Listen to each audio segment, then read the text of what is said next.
If you like this video, click on that subscribe button and be notified of more great ideas.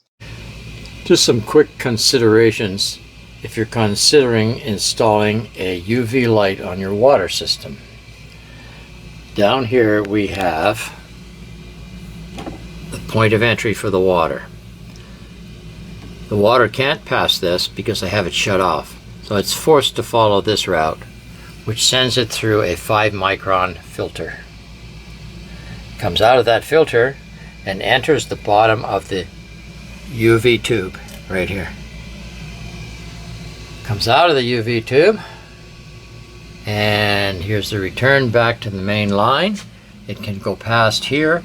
It cannot go back this way because that valve shut off, so it proceeds on up into the house.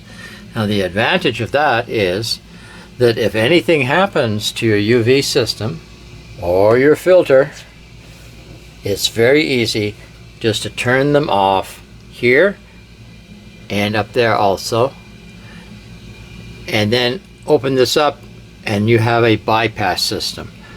You may want to treat the water manually before you drink it, but it's probably going to be just fine for washing or perhaps showering, and you're not really stuck without water because you've put that shut off in.